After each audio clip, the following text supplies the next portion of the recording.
araw po ng Merkules, malapit ako kami makain sa DCA, lumapit po si Brother Joey sa akin. Nang sabihin ko si Pastor ko, yun pala ay ako po sasalitain dahil siya ay nasa anohan. Ang binigay po ni Pastor ko sa akin na paksa ay forgiveness o papatawad. Ano tama po, kalalakan po yung kanilang mga napapanagay ko na sinasabi po ng mga nagsasalita at sasalamat.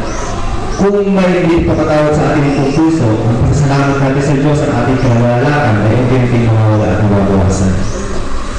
May bukas po tayo sa Mateo 18, 21-35. Mateo 18, 21-35.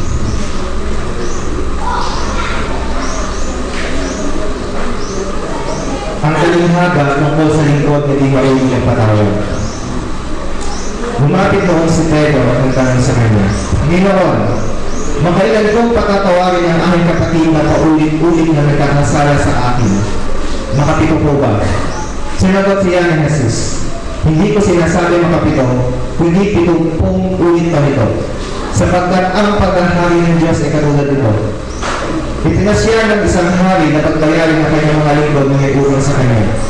Unang dinala sa kanya ang isang may utang na 10 milyon. Dahil sa siya walang ibayad, inutos ng hari na ipagbili siya ang kanyang asawa, mga anak at lahat ng ari-arian upang makabayad.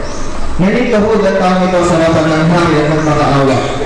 Bigyan pa ninyo ako ng panahon at babayaran ko sa inyo ang lahat. Naawa sa kanya ang hari kaya pinatawad ang kanyang mga utang at pinalaot siya. Ngunit pagkaalis niya roon ay nakatagpo niya isa sa kanyang kapwa-lingkod na may utang na 500 sa kanya. Sinugalan niya ito at sinakal sa paywika. Magbayad ka ng utang mo. Naglumuhod iyon at nagpakaawa sa kanya. Bigyan mo po ako ng panahon at babayaran kita. Ngunit hindi siya pumayag. Sa halip, pinipilang niya ang kanyang kapwa-lingkod hanggang sa ito'y makabayad. Nang makita ng kanyang mga kapwa-lingkod na nangyari, sila'y labis na nagdamdam. Pumunta sila sa hari at isinumbong ang nangyari. Kaya pinatawag sila ng hari. Ikaw, bata kasama mo, sabi niya. Pinatawag kita sa utang mo sapagkat nagmakaawa ka sa akin. Nahabag ako sa iyo. Hindi pa dapat ka rin mahabag sa kapwa mo. At sa galit ng hari, siya'y pinabilanggo hanggang mabayaran niya ang kanyang utang. Iyon din ang gagawin sa inyo na habang nasa langit kung hindi ninyo patatawarin ang inyong mga kapatid. Kahit ay na namin. Aming Diyos sa aming Ama, umalapit po kami Panginoon ang maasa o sa bilayan. Pinanamalanan po namin ng Diyos na ayos na pong Espiritu Panginoon na siya ng paunawa Panginoon na ang pagpapatawag Panginoon ay nakakakat sa aming mga buhay. Pinanamalanan namin ng Diyos nangyayitin mo ang mensahe ito upang maunawaan namin ito ng Diyos at magawa kami ng puso na mapagpiyaya para sa aming mga kapatid na nagkakasala sa amin. Sa pangalan ni Jesus. Amen. May dalawa pong mukha na maaaring taglagin ang bawat iglesia. Mami po siya mamili sa dalawang mukha nito. Ang isa pong mukha, isang mukha na kung saan sa pagkamit sa kapatid ay may tunay na kasabihan at kapag may pagkamay ay talagang mariin at ramdam mo yung tilit ng palad. Sa kabila naman po ay sa pagkamit sa kapatid ay halos hindi nakatingin ang diretso sa mata at hindi maiunat talaga ang mga kanya. May tunay na kasabihan sa pagkakita sa kanyang kapatid at sa pagsasama-sama. Subalit dito ay wala gaano po yung interest at tinatatangaran ang mga pagtitipon. Ang tagumpay ng isa ay tagumpay ng lahat at ang kabiguan ng isa ay kabiguan ng lahat. Dito po, walang tunay na kailan sa bawat isa. Sa isang gawa, hindi nagsasama-sama at naroon ng isang isip at isang puso. Subalit dito po ay nagkatago tayo, nagkakaingitan at nagpapahalisahan. Ano po ang pinagkaiba ang nagdudulot ng kaiba sa dalawang mukha na ito? Pusong mapagpatawad o ang kawalan nito. Si Cory Ten Boom po, ito po ay kasaysayan. Si Cory Ten Boom po ay isang babae na doon siya po ay umabot sa edad na yun po. Ay nasihan po siya sa pamilya ko, tinutulungan po niya mga hudya na makatakas ng mga Nazi. Yung mga Nazi po ay mga kauna po ni Hitler. At pagkatapos po ng gera ngayon, matapos na po yung kanyang gawaan ngayon, isinubo po siya doon sa isang camp po, concentration camp.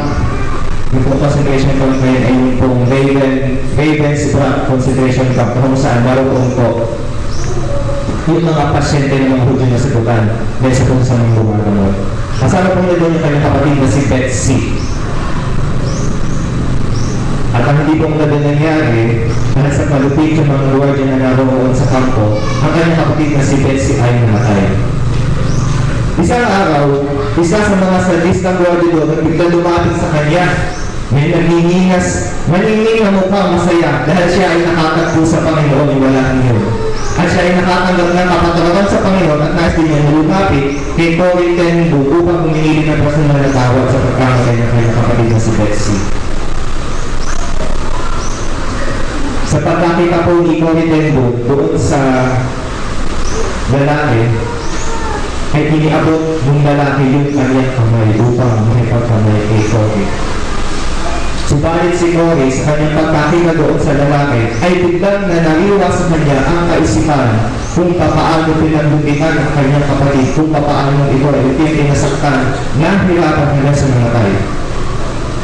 Siya ay isang mananampalataya, si Cory. At ang sabi niya sa kanyang kaisipan, alam niya na ang tamang gawin ay abutin ang kanya at patawarin. Subalit ang kanyang nasabi sa kanyang sarili, Panginoon Jesus, hindi ko kayang patawarin ang lalaking ito. Ang pagpapatawad po ay pagsunod sa utos ng Panginoon. Ang sabi po doon, John 13:34-35, mag-ibigan kayo. Ang isa po sa mga kapahayagan ng ating pag-ibig sa ating kapwa, kapatid man yan o hindi, mananampalataya man o hindi, ay ang kakayahan natin na magpatawad sa Kanya. At ang sukat po, ang pinakamaganda sa mga epektibo na sukat kung paano malalaman yung lalim na pag-ibig natin sa ating kapwa, ay kung handa tayo magpatawad, kahandaan ng ating papatawad sa kabila ng napakasakit na nagawa sa atin. Kung talagang mahal ko ang aking kapwa na ito, nalupos ko pinagtiwalaan, hindi ko pangahawakan yung galit at yung hinanakit na nasa aking puso dahil sa ginawa niya. Pagpus, makakawalan ko ito dahil mas mahalaga sa akin siya, mahalaga siya namin dahil siya ay mahal ko. Ang lahat po ng mga mananampalataya o pinaghahabian ng Diyos ay nararapat po na magkaroon ng puso na pagpatawad. Basahin ko po ulit yung mga talatang 21 hanggang 22. Lumapit na ako si Pedro at nagtanong sa kanya, Panginoon, makailan kong patatawarin ng aking kapatid na paulit-ulit na nagkakasala sa akin? Makapito po ba? Sinagot siya ni Jesus, hindi ko sinasabing makapito, kundi 70 ulit pa nito. Ayan po sa study note, sa study ESV study guide po. Sa Judaismo daw po, ang 3 beses na pagpapakita ng pagpapatawad, ang 3 beses po na pagpapatawad ay nagpapakita na ikaw ay may napagpatawad na puso na. Sa kanila pong relihiyon, Judaismo, ayon po sa aklat ng Hope at aklat ng Amos. Kaya po sa pagtatanong ni Pedro, akala niya siya ay mapagbigay na dahil sabi niya 7 beses ko po ba siyang patatawarin. Subalit, ang sabi po ng Panginoon Jesus, para sa mga kunin na sumusunod sa Panginoon, nararapat na ikaw magpatawad at hindi ka binibigyan kung ilang beses ng iyong ginagawa. Sa pamatayan po ng Biblia, ang pagpapatawad po ay standard. Hindi na siya pwedeng basahin o hindi na siya pwedeng pagbabawi. Siya po ay standard. Nararapat na ikaw yung patawad sa anumang sitwasyon, sa kaninong mga tao, anuman ang ginawa sa iyo, kaano lang kasakit, at ilang beses mang gawin sa iyo ang bagay niya. Nararapat po sa bawat pinag-aharian ng Diyos ang puso mapagpatawad. Ano po natin pag-uusapan? Ulitin ko po. Nararapat po sa bawat pinag-aharian ng Diyos ang puso mapagpatawad. Ito po ang aklat ng Mateo. Pinagpuhanan natin. Ang gospel po ng Mateo ay sinulat para sa mga Hudyo ang pinagbibigyan din ay ang pagiging Mesiyas ni Jesus. Na siya ay pinangakong Mesiyas at kapagligtas at ang pagtatatag ng kaharian ng Diyos. At ang kapitulo po ito, na chapter 18, ay ulit-ulit po tinatalakay kung paano magkakaroon ng prinsipyo na pamumuhay ng makalangit. Pamumuhay sa kaharian ng Diyos. Sinabi po doon, your Father in heaven, sa verses 11, 14, and 19. Kingdom of heaven sa verses 1, 4, at 23, in chapter 18. Ito po ay sa talinghaga, binasa po natin. Ano po ang kahulugan ng talinghaga o parable sa English at ano po yung kanyang purpose? Ang talinghaga po, ang tunay po ito kahulugan sa Griego, ito po yung pagkatabi ng dalawang bagay para po hindi na maging malinaw. Pagkatabi ng dalawang bagay. Gumagamit ng isang kwento upang ipaliwanag ang isang katotohanan na dati hindi pa alam. At ang talinghaga po ay epektibong pamamaraan upang maipaliwanag ang mga prinsipyo ng kaharian ng Diyos na hindi maipapaliwanag sa ano pa ng pamamaraan. Hindi po alam po sa New Bible Dictionary. Sabi po doon, an earthly story with a heavenly meaning. Nararapat po sa bawat pinagaharian ng Diyos ang puso mapagpatawad. Bakit po nararapat sa bawat pinagaharian ng Diyos ang puso mapagpatawad? Una po, nararapat tayong patawad dahil una tayong nakalasap ng napakalaking biyaya ng pagpapatawad ng Diyos. Ulitin ko po, nararapat tayong patawad dahil una tayong nakalasap ng napakalaking biyaya ng pagpapatawad ng Diyos. Sa verses 23 to 27. Mabasahin niyo po ulit. Sapagkat ang paghahari ng Diyos ay katulad ito. Ikinasya ng isang hari na pagbayarin ang kanyang mga lingkod na may utang sa kanya. Una minala sa kanya isang may utang na 10 milyon. Dahil sa siya walang ibayad, iniutos ng hari na ipagbili siya ang kanyang asawa, mga anak at lahat ng ari-arian upang makabayad. Nanikahod ang tao ka sa harapan ng hari at nagmakaawa. Bigyan pa ninyo ako ng panahon at babayaran ko sa inyo lahat. Naawa sa kanyang hari, kaya ipinatawad ang kanyang mga utang at pinayaron siya. Ang pangabulan ito, lalo na pong bakit ito, ay nagbibigay din po sa napakalaking habag ng pagpapatawad ng Diyos. Pagpapatawad po ng Diyos, ang ginamit po ay pagpapatawad po ng hari upang ipaliwanag sa atin kung gaano kalaki ang pagpapatawad ng Diyos. At maunawalan po natin kung gaano kalaki ang pagpapatawad ng Diyos, kung malalaman din po natin kung gaano kalaki yung kasalanan o yung utang na tinutukoy po dito. 10,000 talents. Ang sinabi po din sa ating binasa kanina ay 10 milyon. Alamin po natin ang equivalent ito sa ating pong panahon. Ituloy-tuloy po sa Study Bible. Sa Old Testament po, ang isang talento ay 75 pounds o 34 kilograms. Sa New Testament po, ang talento po ay nagana panganalapi. Hindi po siya eksaktong 10 piso o 5 piso, eksakto pong barya o papel. Hindi siya po isang halaga na panganalapi na kung saan ang katumbas po ay 20 taon na sahod. 20 taon na sahod. Kung ika-convert po natin sa ating panahon ngayon, kung sa Amerika po, sa Dallas po muna tayo, sa Amerika po, ang normal na sahod, ang average na sahod ay $15 per oras. $15,000 kada oras. Sa isang taon po ay may 20,000 oras na pagtatrabaho. Ibig sabihin, sa isang taon, $30,000 ang sahod. Ang isang talento po ay 20 taon na pagtatrabaho. Ibig sabihin, 30,000 times 20 equals $600,000. Isang talento pa lang po yun. So, parang ito po dito sa Biblia ay 10,000 talento. Kaya po, $600,000 times 10,000, 6 billion US dollars. Kung sa peso naman po, halimbawa po ay 6,000 per month kada buwan yung ating pong sinesweldo. Sa isang taon po ay may naging 2 buwan at ito po ay susumatutan ng 72,000 pesos. Ang isang talento po ay 20 taon na pagkatatrabaho. Ibig sabihin 52,000 times 20, 1,440,000. Kung 10,000 talento ang utang ng alipin, ito po ay nakakalaga sa 14 billion pesos. Ganun po malaki yung utang ng alipin sa Diyos. Yung pong bigat ng amount ng salapin ay utang na lingkod ay sinisimbolo po sa kasalanan. At kung maunawaan po natin ang kadakilaan na pagpapatawad ng Diyos sa atin, magkakaroon po tayo ng mapagpakumbabang puso kung saan masasabi ko, wala pala akong karapatan hindi patawad sa iba. Wala pala akong karapatan hindi patawad sa isa. Para po ma-appreciate natin ng patuloy ang kadakilaan na pagpapatawad ng Diyos sa atin, una po, ito po ay utang na hindi kailanman mababayaran. Kaya sabi ng hari, ipagbili mo ang lingkod, ipagbili ang lingkod, asawang mga anak at mga ari-arian. Hindi po sabihin para po sa may utang, hindi po sapat kahit ang kanyang buhay upang maibalik sa kanyang utang. Hindi po sapat. Kaya kahit ang kanyang pamilya, kahit ang kanyang asawa, kahit ang kanyang ari-arian ay nakakapat na ipagbili. Ang utang po, yung lingkod yan yung sinisimbolo po sa ating mga kasalanan. Kaya po sa bawat tao, ang kabayaran sa kasalanan ay kumakain ng Romans 6:23. Ang habag na nagpapatawad ang tangi pong bagay na makapagbabayad at makapagpapatawad sa kasalanan. Kung nagpakita po ng habag ang hari ay hindi na po niya siningin yung kanyang lingkod. Kung nagmakaawa sa kanyang lingkod na ikuhod sa kanya, nagmakaawa, bigyan po ninyo ako ng panahon, hindi na po siya siningin.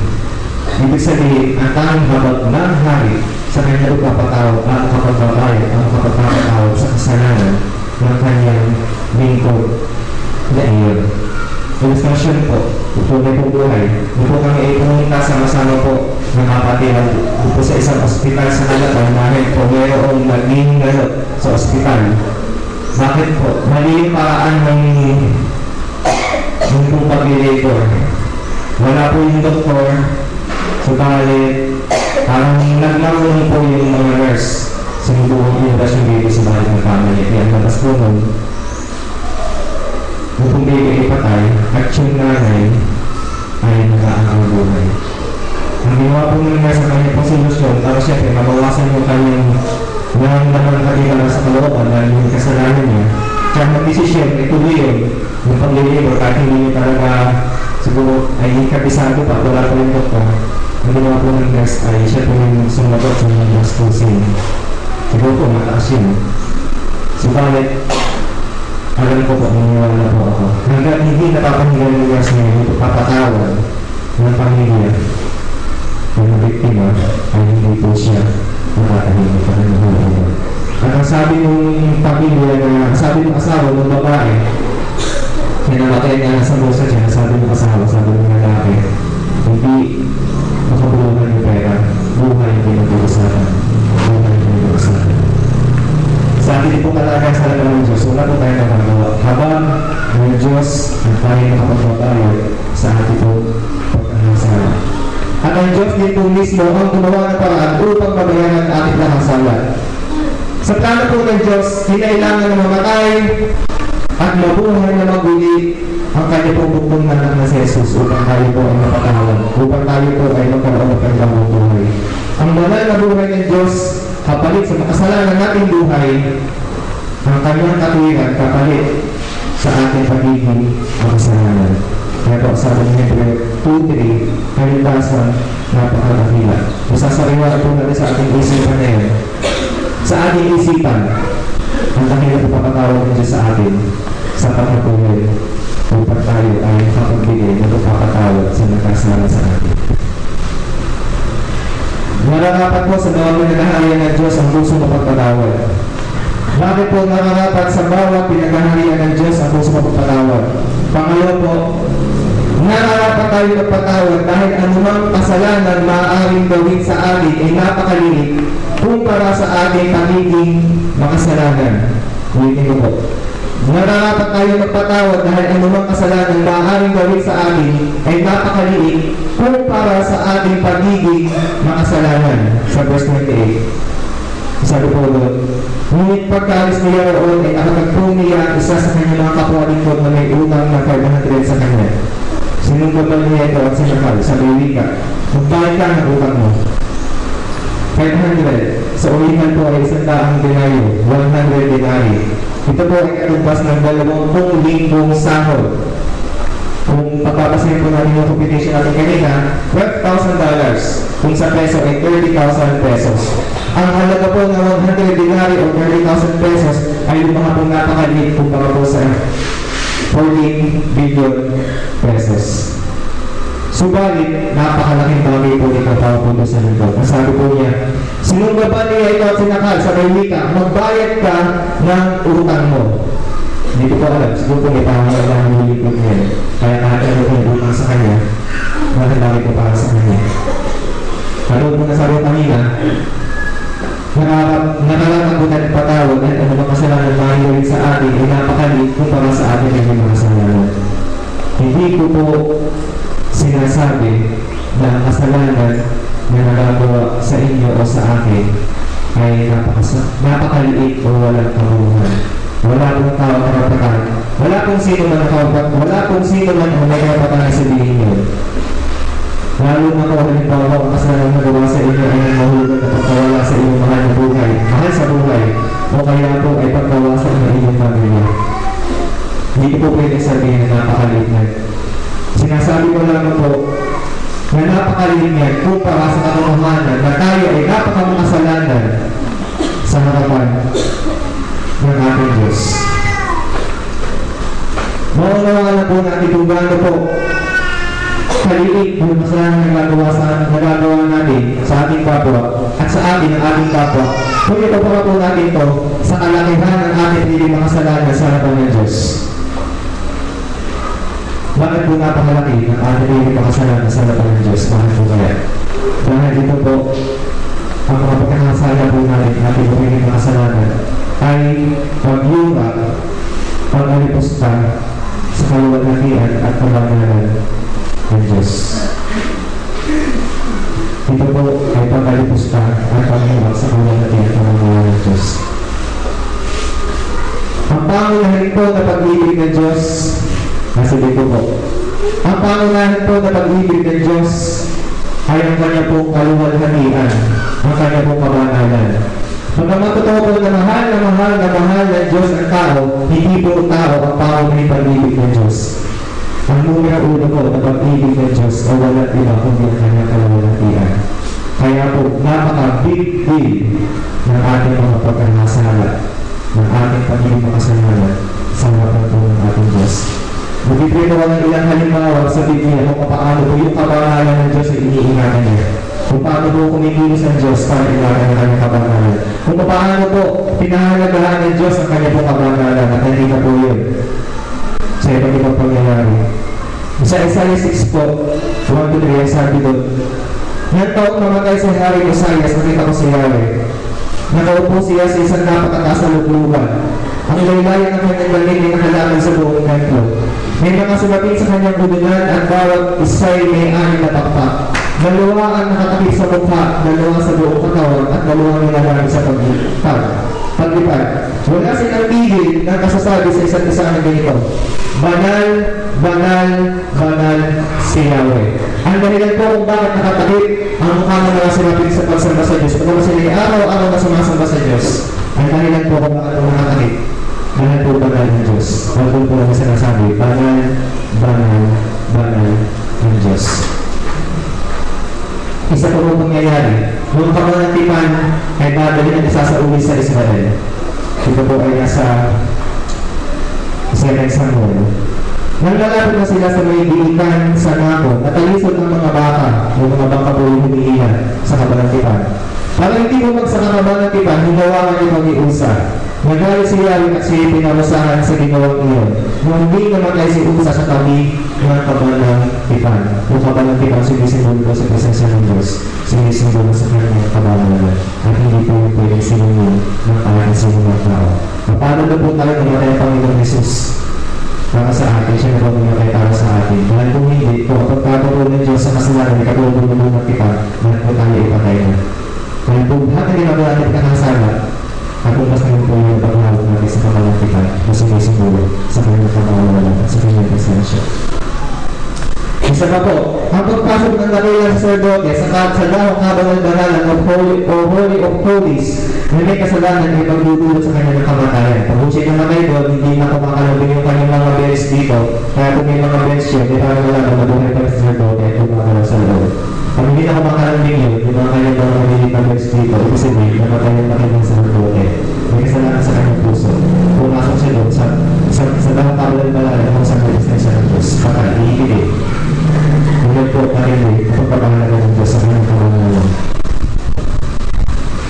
At Revelation 53:6, ang pagpag-usap po ng Diyos sa mga kasalanan hindi nagsisi ay patuloy na siya ay banal. Pagkasahan ko po. Panginoon Diyos, magkapangyayari sa lahat, matuwid na totoo ang iyong mga daan. Sino ang hindi matatamo sa iyong Panginoon? Ikaw lang ang banal. Nakita na lahat ang matuwid mong magawa. Lumabas mula sa templo ang 7 anghel na may balang 7 salot. Ang mga ito'y punong-puno ng buong ng Diyos na nabubuhay magpakailanman. Masabi po din ng mga nagsisi sa pasalangit, matuwid ang Diyos sa ginawa niya pagpawa sa sana ng kasalanan. Yung 7 mangkok na punong-puno ng salot ng Diyos na ibinuhos niya na nagdulot ng malaking pinsala at kamatayan sa mga taong binagsisi, matuwid ang Diyos doon. Sabi po, kung sumasamba sa Diyos, kung sa langit, ito po siya hinaharap. Matuwid siya dahil siya ay banal. Kaya po lahat po ng pagkakasala natin, balik na naman ay ating papigay ng kasalanan. Kaya po ay napakahimawin po sa lahat ng po ng Diyos. Hinari ko na po, hindi po kaluguran ng Diyos, pagamat maliit po yung kasalanan natin sa bawat isa, kung para sa pagkipiling ng kasalanan ng Diyos, hindi po inawa ng kabuluhan ng Diyos yung pagkakasalanan natin sa bawat isa, kung sa kapwa-tao. Ang Diyos po ang trapatanggol ng mga naapi. Ang Diyos ang trapatanggol ng naapi. Kung nagtatanggol po niya yung mga naapi at siya po gumawa ng hakman. Kung ang Diyos po ay nagtatanggol sa mga naapi, mas lalong ipagtatanggol po ng Diyos ang kanya pong kabangalan. Kaya kung tayo po hindi kapag-patawad sa ating kapwa, isipin po natin, ano man ang nagawa sa atin yun, masakit man yun, bumasa sa ating pagkatao, sa ating buhay, suliya sa ating pamilya, magagawa ng pagkatawad dahil ang pagiging makasalanan sa Diyos ay hindi na mas napakalaki sa lahat ng mga patawarin ng Diyos. Sa lahat ng mga patawarin ng Diyos.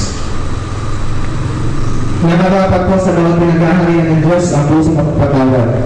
Bakit po nakarapat sa mga pinag-aharian ng Diyos ang puso ng pagpatawad? Pangatlo po, nararapat kayo magpatawad dahil ito'y katibayan ng isang pusong binago ng Diyos. Ulitin po.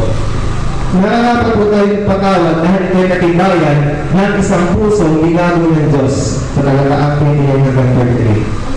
Sabi po doon, sabi po ng eksena po ito, kung saan yung alipin kapag ito po yung tawad. Sabi po doon, naglumuhot iyon at makaawa sa kanya. Bigyan mo pa ako ng panahon at babayaran kita. Ngunit hindi siya pumayag. Sa halip, pinitulanggo niya ang kanyang kapwa-lingkod hanggang sa ito'y makabayad. Nang makita ng kanyang mga kapwa-lingkod ang nangyari, sila'y labis na nagdamdam. Pumunta sila sa hari at isinumbong ang nangyari. Kaya't ipinatawag siya ng hari, ikaw, napakasama mo, sabi niya. Pinatawag kita sa utang mo sapagkat nagmakaawa ka sa akin. Nahabag ko sa iyo. Hindi ba dapat ka rin nahabag sa kapwa mo? Ang karanasan po natin ng pagtanggap ng kahabagan ng Diyos ang dapat na lumilit natin sa ating puso na magkaroon din ng kahabagan talaga sa malagaling ng ating pagpapalayan at kasalan sa atin.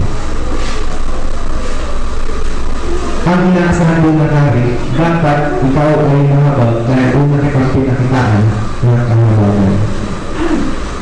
Ang kahabagan po na ito, pagkakapulog na ito ay nagmumula po sa puso. Papasahin po sa ibang salin sa ang Biblia, ang sabi mo, patawarin sa inyong mga puso. Sabi po sa ESV, forgive from your heart. Hindi lang po sa isip, pagpus, puso po ang nag-uudot. Mga puso natin na ginagawa ng Diyos. Puso ang nag-uudot na patawarin natin ang ating kapwa. Ano po na sinabi ng Panginoon? Kung paano inibig ko ngayon, hindi naman mag-ibigan kayo. Doon po sa mga naman na Biblia, sabi mo, bigyan pa rin yung mga panahon. Yun po yung eksaktong sinabi nung 2 lingkod.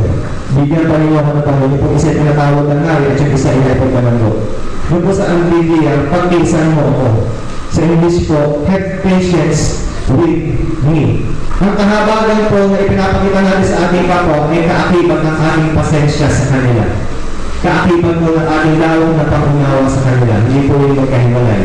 Kapag po tayo ay may pasensya sa ating kapwa at lawang na pangunawa, magagawa po natin tanggapin na ang sino man tao, mananampalataya man yan hindi, ay may kahinaan, talagang magkakasala sa iyo at talagang makakasakit sa iyo.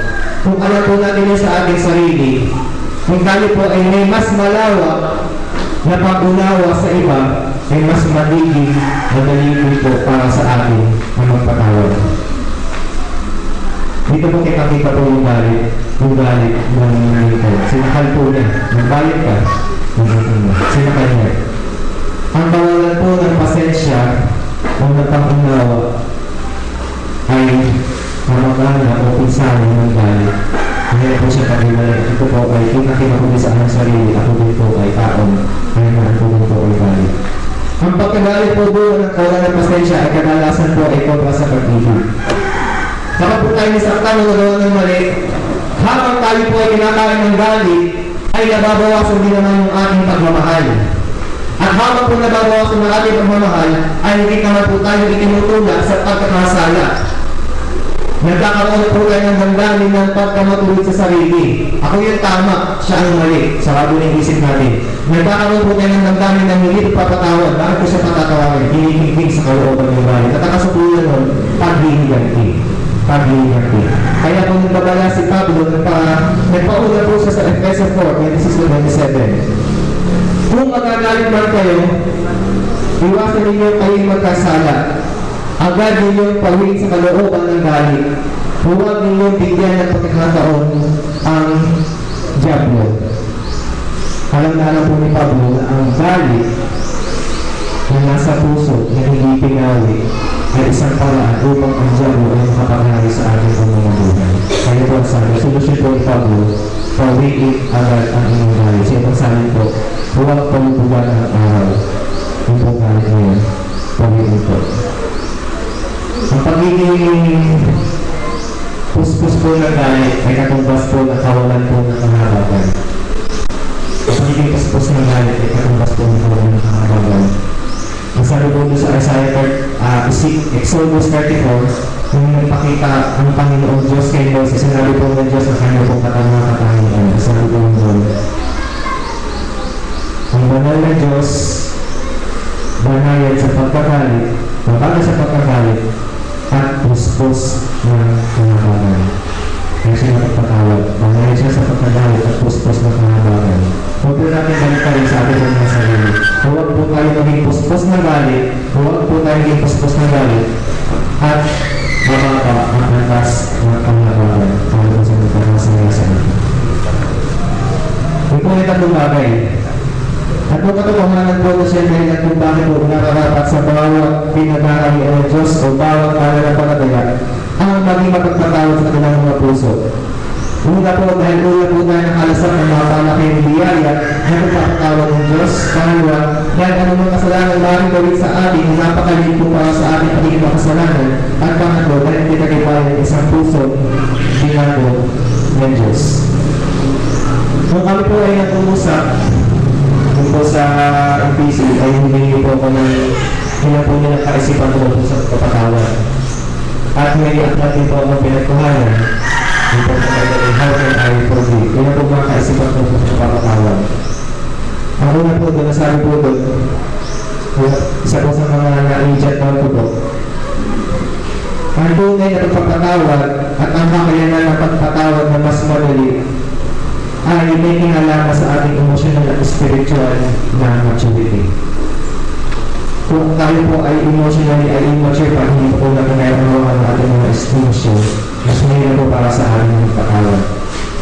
Pangalawa po, kailan po pwede sabihin na tulubos na magpatawad? Kapag nawawala na yung sakit ng kalooban na itinulog sa akin.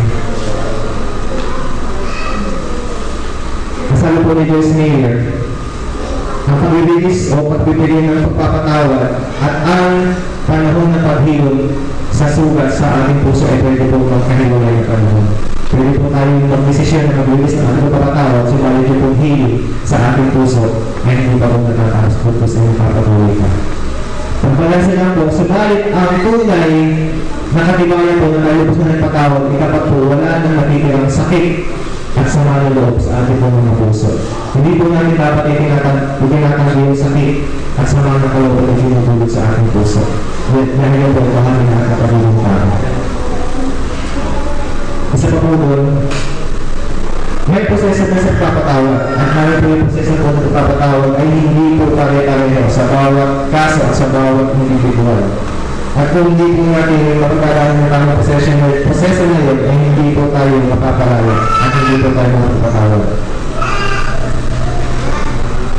Isa pa po, ano po kaya ang pakiramdam kung yung paulit-ulit, kung kayo po, paulit-ulit na ginagawa sa inyong kasalanan niyo at walang pagbabago.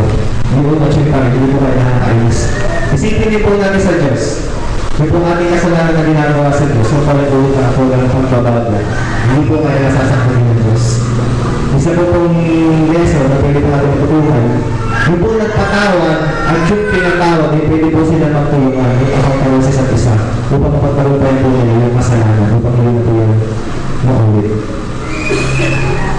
May tatlong signs po ng tunay na pagpapatawad. Una po, hindi na inuupat sa sarili yung nagawang mali. Pangalawa, hindi na inuupat sa taong nagkasala. Pangatlo, hindi na inuupat sa iba o itinitchismis.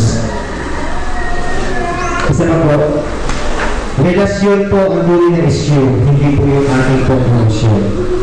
Ang pagpapala na po natin sa tao ang tunay na issue at hindi po yung ating nararamdaman. Kung mas mahalaga sa ating yung tao at yung ating relasyon sa kanya, kaya po natin isang tali yung issue ng emosyon. Doon po sa aklat na how can I forgive? 3 steps to forgiveness. Masabi po doon, 3 steps to forgiveness. Una po, tulanan mo yung sakit ng kalooban ng natubo mo. Tanggapin mo yun. Kung itago o kung kiking, kung anunin mo sa sarili mo, masaktan ko. Pangalawa, unawain mo kung ano talaga ang nangyayari sa kabuuan at kung paano mo tinigil na tao nagkasala sa'yo. Habang mawawang mo kung pangyayari, mas nagiging naman ka kung upang yung dahil. Pangatlo, pakawalan mo at di mo dahil. Mapagpapatawad po ay hindi madali. Siguro po sa mga araw-araw nating buhay, ang pagpapatawad po ang sabi po natin madali dahil hindi ba naman masakit. Sumalit, sa mga nabibigat na kaso po, ang pagpapatawad ay hindi po talaga madali. Sumalit siya po ay laging tama at laging pong nararapat. Ang isa pong iglesia ay hindi po niya pwede sabihin na siya po lumalago sa doktrina, lumalago sa gawain, umuunlad sa ministeryo, umuunlad sa pagkakawang gawa, umuunlad sa pagtulong at sila pa, kung hindi naman siya umuunlad sa bahagi na ito, sa aspeto ito na pagkakatawad, hindi po yung maaari. At ang katotohanan po, habang tayo po ay narito sa lupa, patuloy at patuloy po tayo nagkakaranas ng sakit sa isa't isa, sa pagkakali po ay hindi po napaperfecto habang tayo po ay nasa lupa. Alisin po natin ang pagkakatawad at ang iglesia po ito ay mawawasak. Sigurado po yun. Alisin po ninyo ang pagkakatawad at ang iglesia natin ay mawawasak. Magkakaroon ng mga lamat, magkakaroon ng mga alitan, malalagay hanggang sa ito ay mawasak.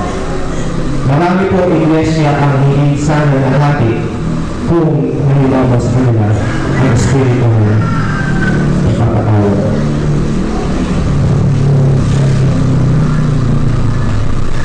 May isa pong pastor sa Korea, si Pastor Son. Pastor Son po sa Korea. Isa pong magandang halimbawa ng pagkakatawad. Noong 1940s po siya nabuhay. At siya po isang tao po na mapagpasensya at kalmado na kakagentang po. Siya po naninilang sa isang bansa na kung saan inahalipin po ng mga foreigners, inahalipin po ng mga kayuhan. At siya din po ay nakaranas ng mabilanggo doon po sa pagpapahirap ng mga kayuhan na yun. Hanggang isang araw, nakatanggap po siya ng balita. Ang dalawang mong anak ay namatay na hindi siya sumama sa mga aktivista. Na plano ng aktivista yun ay tumutol at palayasin yung mga dayuhan. Hindi sumama yung kanyang dalawang anak, kaya pinatay. Funeral service, yung pong pastor ngayon, si Pastor Son ang siyang nag-mensahe. Nagulat po lahat sa kanyang sinabi, na sabi niya, binigyan ako ng Diyos ng ibang klaseng pagmamahal. Sana ay makita ko ang pumatay sa aking dalawang anak upang sila ay aking makumpog at ituring na anak. Pagkatapos po nun, may isa pong kabataan na iligtas mula po sa putukan. Ang kabataan po yun ay dinala sa kanya pong biktima. Kami na naman po kay Pastor Son. Pagkatapos po yung kabataan niya, yung lalaki, yung mga sa pastor, dahil siya po nagkasinulong anak. Sabi po ng pastor, halika at iawag ko siya kami na. May isang awit po na napakaganda po dahil ang sinusunod po nito ay yung pagpapatawad sa bawat isa. Yung po espiritu ng kakapati at espiritu po ng pag-ibig. Habang ito po ay inaawit sa unang kakataon, hinihingi ko po ang bawat isa na lumapit. Sa bawat isa po, mahal po tayo, magpilitan po tayo sa bawat isa. At sabihin po natin sa ating pong kapatid, sa lahat po, sa bawat po isa, sabihin po natin personal. Patawad sa anumang kasama ng mga ito magawa sa iyo, mahal kita sa Panginoon. At sa pangalang ulit po ng pag-awit, ay pinanghawak-hawak ng kawit. Kami po ay